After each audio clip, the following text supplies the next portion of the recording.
eu quero compartilhar nesse dia um texto que se encontra no livro do profeta Isaías, capítulo 6, versículos de 1 a 8.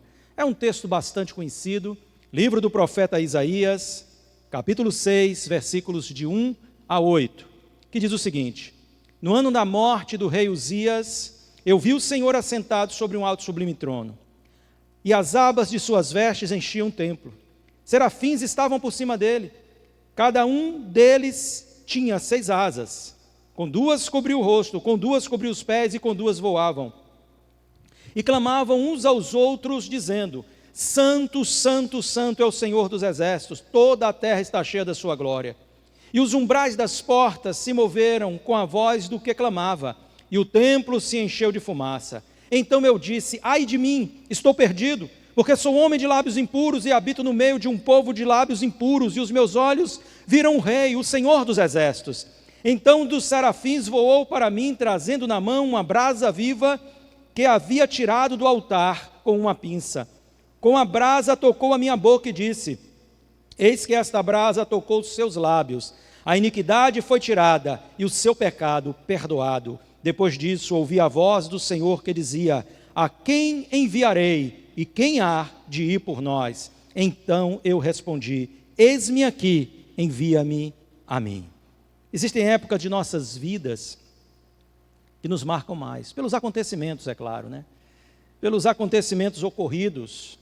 E eu creio que este ano, o ano da morte do rei Uzias, foi um ano que marcou muito a vida do profeta Isaías. Não somente pela morte desse líder, deste rei, que foi uma pessoa muito importante, um rei muito importante em Israel, mas especialmente pelo chamado, pela vocação ministerial, pela vocação profética que Isaías recebeu. Olha só, né? Quando você tem uma vocação, quando Deus, pelo Espírito Santo, confronta você com a realidade de que você é alguém chamado para servir ao Senhor, e todos nós somos, claro, distintamente aqui ou ali, você tem um ministério especial, mas todos nós somos chamados a fazermos discípulos em todas as nações, nós cristãos. Mas é um tempo de impacto em nossa vida quando nós reconhecemos este fato, quando descobrimos isso. E ali, em uma manifestação divina, Deus se revela a Isaías e Deus o chama, Deus o convoca.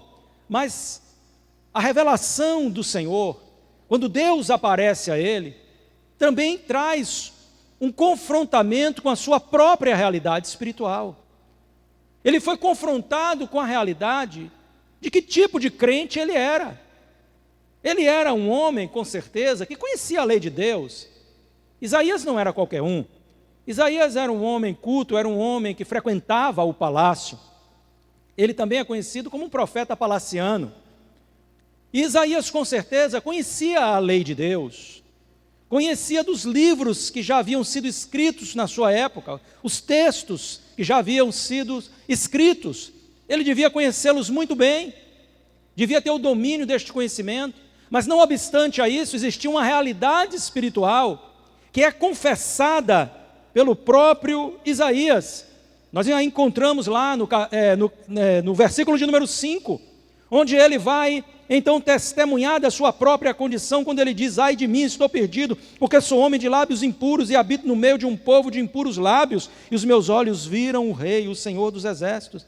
Então a santidade de Deus confronta a realidade pecaminosa do coração de Isaías, e assim conosco também.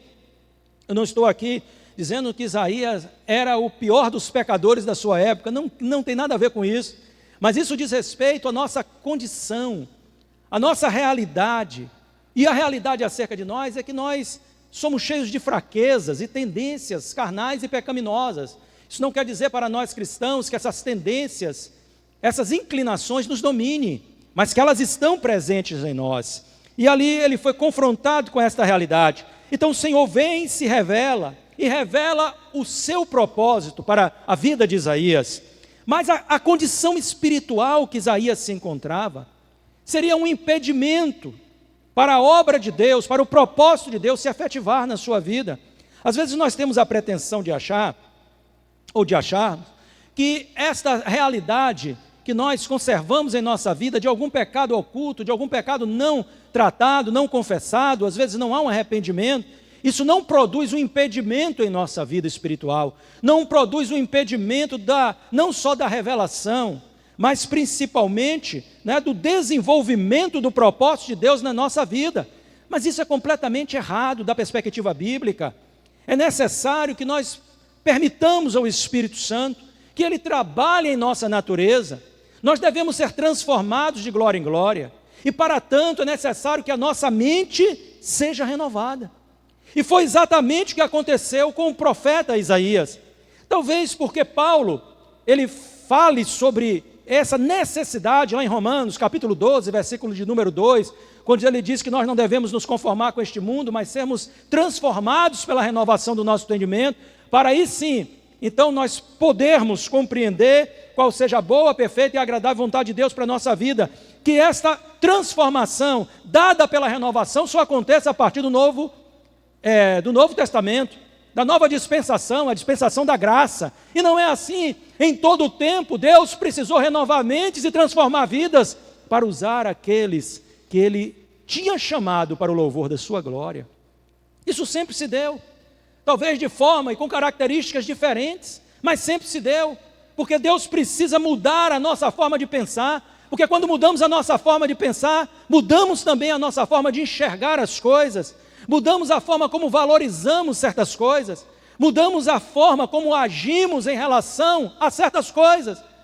Nós muitas vezes relativizamos tantas coisas acerca da vontade de Deus, mas quando o nosso entendimento é renovado pela palavra e pela ação do Espírito em nossa vida, nós começamos a ter um comportamento, uma percepção, um comportamento completamente diferente, irmãos.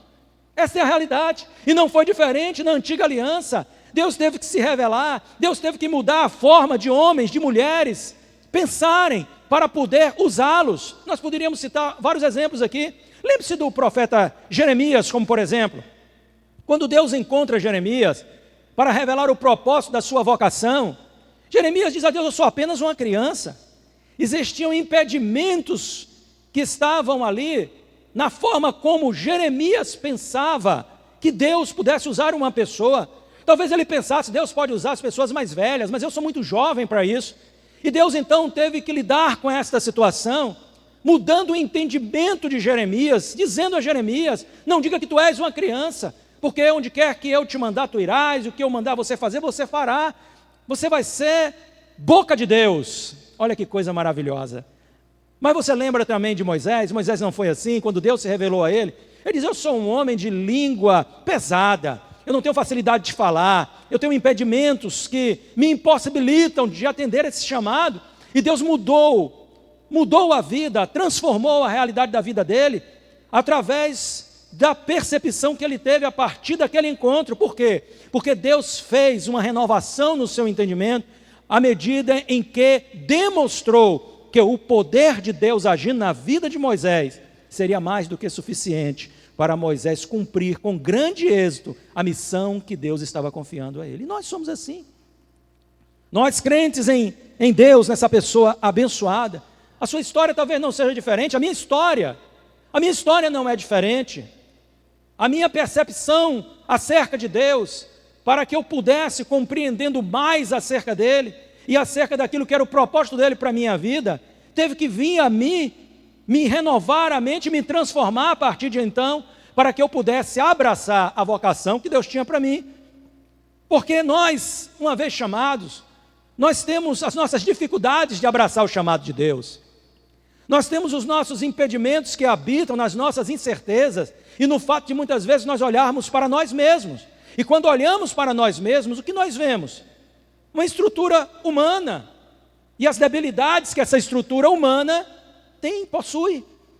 E nós não nos lembramos de que a obra é do Senhor e Ele capacita os seus chamados. E para que nós possamos então abraçar de todo o nosso coração aquilo que é o propósito de Deus para a nossa vida, não só naquilo que diz respeito à nossa vocação ministerial, a um chamado de Deus, mas viver todo o propósito de Deus, o propósito de existir para a glória dEle. É necessário que a nossa mente seja renovada e que nós compreendamos qual é a boa, perfeita e agradável vontade do Senhor para as nossas vidas. Então, o caminho para essa transformação passa por Romanos 12:2, pela renovação do nosso entendimento. E quando Paulo cita isso, ele não especifica que a renovação do nosso entendimento se dá apenas, tão somente, e nem mesmo ele cita que é pela palavra de Deus. Nós sabemos isso pela revelação do Espírito em nosso coração. Sabemos que a Bíblia renova o nosso entendimento, porque conhecemos a Deus através da sua palavra. Essa é a principal fonte de revelação do nosso Deus. Mas Deus também se revela. Deus se revela a partir de ações em nossa vida. Deus se revela a partir de experiências em nossa vida. E nós precisamos compreender isso, porque isso vai fazer toda a diferença para que entendamos qual é o propósito de Deus para nós. Então nós estamos diante sempre do desafio de cumprir aquilo que Deus tem para nós. Foi diferente com Isaías? Não foi diferente com Isaías. Deus tinha neste homem um homem vocacionado para ser um profeta de Deus, e um profeta de extrema relevância em Israel. Existiram profetas durante todo o período que Deus estava na antiga aliança, falando com o seu povo, profetas de menor monta, mas existiam profetas que tiveram um legado enorme como Isaías, que estiveram neste palco nacional durante muito tempo e foram fonte ali, da transmissão da palavra do Senhor, foram fonte da graça de Deus, da misericórdia de Deus, mas também do juízo de Deus sendo revelado a um povo que se manteve rebelde durante muito tempo. Então, queridos, a coisa não muda, não é diferente. Nós precisamos passar por uma renovação do nosso entendimento e assim vamos compreender a vontade de Deus e podermos abraçar aquilo que é o propósito de Deus para a nossa vida. Agora, o que é importante é a gente compreender como Deus agiu, qual foi o processo dessa renovação. Primeiro porque quando nós compreendemos o processo da renovação, nós vamos compreender certas ações de Deus em nossa vida e vamos recebê-las de uma forma muito mais natural. Vamos compreender que é Deus agindo para nos mudar, para nos transformar, para nos qualificar ao chamado, ao propósito que Ele tem para a nossa vida. Segundo, porque ao compreendermos isso, nós podemos instruir outros a este respeito, nós podemos transferir este conhecimento que recebemos e preparar novos corações. Então Deus aqui manifesta, eu quero pensar algumas coisas e compartilhar com vocês acerca deste processo de renovação, como ele se dá. Então a primeira coisa que eu enxergo no texto é que ele se dá pelo conhecimento acerca de Deus. Não podemos ter uma mente renovada, uma vida transformada, se não conhecermos a Deus. E eu não estou falando de um conhecimento rasteiro, eu estou falando de um conhecimento profundo. E eu lhe pergunto, você tem buscado conhecer a Deus profundamente? Essa é uma pergunta-chave. Isso é demasiadamente importante, porque a resposta que você dará a si mesmo vai então trazer, de fato, a realidade acerca do que você vai estar alcançando em um futuro próximo. E eu estou falando de coisas espirituais. Quem muito busca o Senhor, muita revelação vem. Você tem da parte de Deus a manifestação não só da sua graça, mas também do seu propósito para a sua vida. Agora, aquela pessoa que procura ser rasteira em Deus, que não se importa em um aprofundamento, ele vai ter uma pequena colheita espiritual na sua vida. E eu sei que a vontade que está no seu coração é de ter uma grande colheita, de ser um instrumento nas mãos do Senhor. O escritor A.W. Tozer diz o seguinte: a coisa mais importante ao seu respeito é o seu conhecimento acerca de Deus. E por que ele afirma isso? Ele explica. Preste muita atenção. Ele fala sobre 3 pontos aqui, extremamente importantes, acerca deste tema, acerca do conhecimento de Deus. E ele revela que o conhecimento de Deus é a coisa mais importante a seu respeito. É o tanto que você conhece a Deus. E por quê? Primeiro, porque você não pode ser como Deus, isso aqui no sentido de ser imitador de Deus, Efésios capítulo 5, verso de número 1, sede imitadores de Deus como filhos amados. Você não pode ser como Deus, você não pode ser como Jesus, a não ser que você saiba como Deus é. Ninguém pode reproduzir um padrão sem conhecê-lo, isso é uma grande verdade. Se você como cristão não vive pelo padrão do céu, consequentemente viverá pelo padrão do mundo. Isso é uma afirmação completamente verdadeira. Não existe um meio termo. Eu quero ser um cristão meio mundanizado, ou eu quero ser um mundano que vive um certo aspecto do cristianismo, da religião na minha vida. Amado irmão, isso não existe. Querido amigo que nos ouve aí, isso não é possível. Não existe um em cima do muro para Deus. Ou você se entrega à vontade do Senhor, com todo o teu coração, com todas as tuas forças, com todo o teu entendimento, o ama acima de todas as coisas. Ou então você está do outro lado, o lado daqueles que não buscam a presença do Senhor, mas que rejeitam a revelação divina. É necessário que você tenha um compromisso consigo mesmo, de buscar e de conhecer a este Deus maravilhoso. Uma outra coisa é porque nós não podemos conhecer o Deus verdadeiro, a não ser que conheçamos a verdade acerca de Deus. Se você não conhece a verdade acerca deste Deus, você não pode conhecê-lo. Qual é a sua fonte de revelação? De onde você tem conhecido a Deus? A fonte primeira da revelação de Deus é a sua palavra. E a sua palavra é a verdade. É claro que você terá experiências pessoais com Deus. É claro que Deus vai se manifestar muitas vezes na sua vida, falar ao seu coração, usar alguém para falar com você. É claro que o Senhor vai usar outras fontes para se manifestar a você. Mas a verdade acerca dele tem como base a sua palavra. E nada, o que se destoe disso, pode revelar a Deus. E nenhuma outra fonte periférica de revelação, que se esteja contrária à revelação bíblica, pode ser aceita por mim ou por você. A Bíblia é a verdade de Deus, a palavra de Deus. E nós precisamos conhecer a Bíblia para conhecer a Deus. E uma terceira coisa, porque nós só podemos conhecer os falsos deuses, os falsos caminhos, se conhecermos o verdadeiro. Olha aí, se conhecemos o verdadeiro caminho, não seremos enganados pelos falsos caminhos. E creia, existem muitos falsos caminhos aí fora.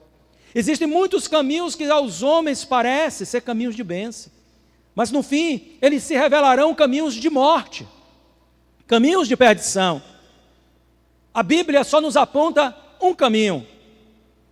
Jesus, ele disse: eu sou o caminho, a verdade e a vida, e ninguém vem ao Pai se não for por mim. Então nós dissemos aqui que este processo de renovação se dá em primeiro lugar pelo conhecimento acerca de Deus, mas em segundo lugar se dá também pelo conhecimento pessoal.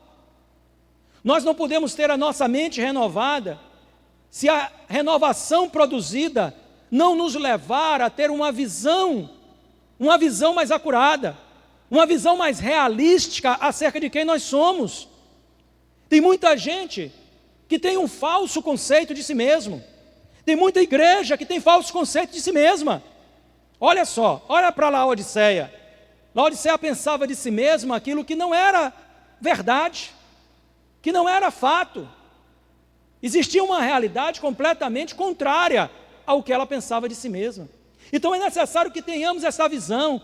Quando Deus se manifesta a Isaías, ele compreendeu a santidade de Deus pela proclamação dos próprias criaturas divinas, criaturas celestiais que acompanhavam o Senhor ali. Quando Deus se manifesta a ele, ele compreende a santidade de Deus por aquela proclamação angelical que dizia que santo, santo, santo é o Senhor dos exércitos. Perceba, isso confronta Isaías com a realidade de quem ele era. Porque ao conhecer a santidade de Deus, ele olha para esse espelho e ele se vê tão pequeno, tão falho. Então ele tem uma real percepção de quem ele era. Ele diz: eu sou um pecador, eu sou um homem de lábios impuros. E sabe do que mais? Eu habito no meio de um povo de impuros lábios. Agora os meus olhos ver a Deus, ver a grandeza, ver o poder de Deus revelado aqui. E o que será de mim? Eu vou perecer. Ele foi confrontado com essa realidade, não é? Toda renovação tem que passar pelo entendimento de quem somos de fato, e não de quem gostaríamos de ser ou fingirmos ser. É necessário que a máscara seja tirada. E quando este conhecimento vem, quando temos o real entendimento de quem somos, aí existem duas possibilidades diante de nós. Primeiro, você pode se tornar esse termo da moda, né? Negacionista em relação a quem você é de fato. Você pode se tornar um negacionista em relação à sua condição espiritual. Ou então, você pode buscar e permitir que haja uma renovação no seu entendimento e que você então possa ser projetado a novos níveis de espiritualidade e de fé. Olha que coisa maravilhosa. Agora não adianta ocultar pecado, né? Ocultar pecado no coração, isso não adianta. Alguém disse, com muita propriedade, de uma forma muito assertiva, ouço pessoas dizendo: você não sabe o que está no meu coração. Esse não é discurso de muitos? Quando a gente vai fazer alguma repreensão, às vezes, alguma exortação, você não sabe o que está no meu coração. Por que você está falando isso? Deus conhece o meu coração. Então ele diz, ouço pessoas dizendo, você não sabe o que está no meu coração. Todavia a palavra de Deus, é claro, me diz que para saber o que está no seu coração, eu não preciso olhar para dentro dele. Basta olhar a sua vida, pois o que está dentro sempre vai controlar o que está fora. Isso quer dizer que o fruto se manifesta de acordo com a sua espécie. Você não vai colher uma melancia nem um pé de laranja. Você só vai encontrar no pé de laranja, laranjas. Não é assim? Então, quando você vê o fruto, você sabe o que está dentro. Você sabe qual é a natureza que está produzindo aquela espécie de fruto. Então, não há como negar essas coisas. E quando isso está acontecendo conosco, é necessário que haja um arrependimento sincero, a confissão, e o Espírito Santo vai trabalhar em nossa vida, renovar o nosso entendimento para que compreendamos, irmãos, que a santidade convém ao povo de Deus. E um terceiro processo aqui, uma terceira forma como Deus trabalha na renovação de Isaías, é pelo conhecimento de que há um propósito e uma vocação divina à sua espera. Todos nós precisamos compreender isso, de que há uma vocação divina, um propósito a ser revelado a nós, e às vezes essa superficialidade que temos em conhecer a Deus, não nos permite compreender isso, falta esta renovação do nosso entendimento, e aí então sim, poderemos compreender o que Deus tem para nós. Deus fala, quem enviarei, quem há de ir por nós? Ele tinha algo reservado à vida deste homem, um ministério profético extraordinário. Como eu disse aqui, Isaías foi um profeta de grande relevância, ele é conhecido como profeta messiânico, porque foi o profeta que mais profetizou acerca da vinda de Cristo. Também foi um homem que padeceu afrontas por amor, não é, do seu ministério, por amor da obra que Deus lhe confiou. Por fim, diz que ele foi cerrado ao meio, a sua morte foi assim.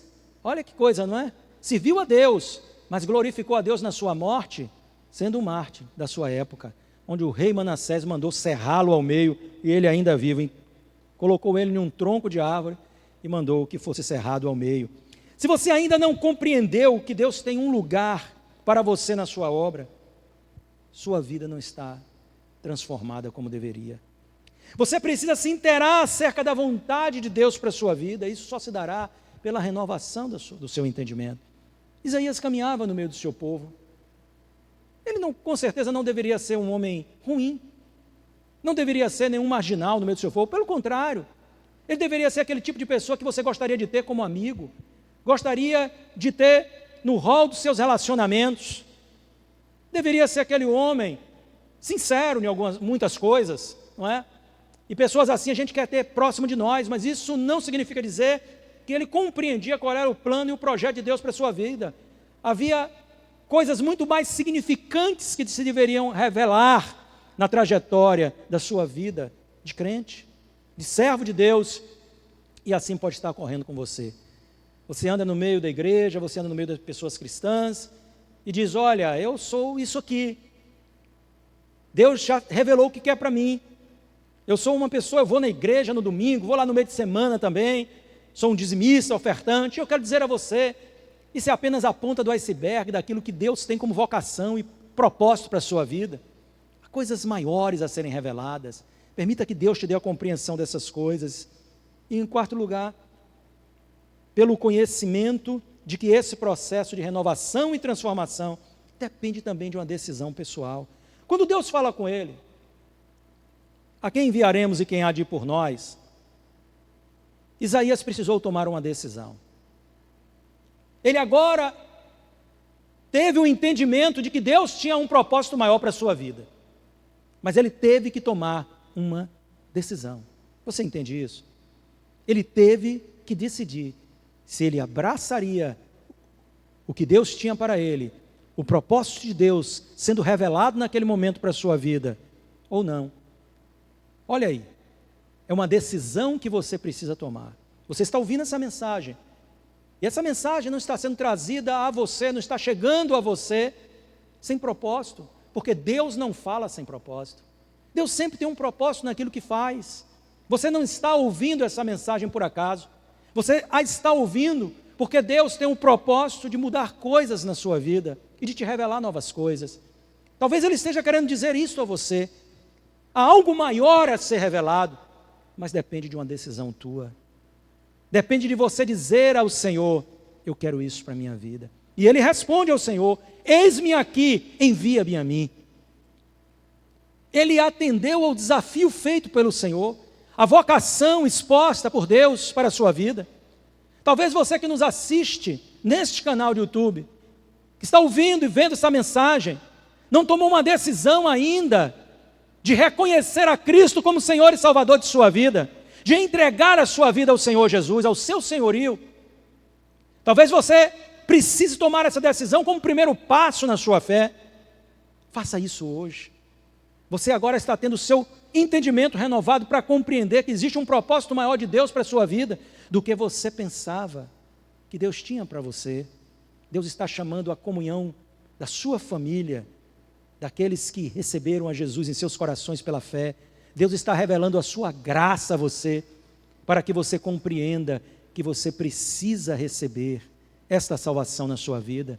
Então aceita Jesus nesse dia, começa a caminhar no propósito divino, e você que já deu os primeiros passos nesse propósito, Deus está dizendo, renova a tua mente nesse dia, eu quero que você me busque mais, eu quero que você conheça mais de mim, você vai conhecer mais do propósito que tenho para a sua vida, mas você precisa tomar uma decisão hoje, a decisão de seguir a vontade de Deus e servi-lo de todo o seu coração. Não perca tempo, nós não temos tempo para perder tempo, as coisas estão acontecendo de uma forma muito precipitada. Você tem notado isso? Parece que o tempo, ele tem se abreviado, e nós não podemos deixar que este momento passe em nossa vida. É necessário que a palavra de Deus traga um ressignificado à nossa vida espiritual. É necessário que o propósito de Deus seja ressignificado também nas nossas vidas. A minha oração é que você abrace a vocação de Deus para você. O teu entendimento foi renovado para uma grande decisão nesse dia. Decida-se por Deus, em nome de Jesus. E Deus te abençoe. Amém.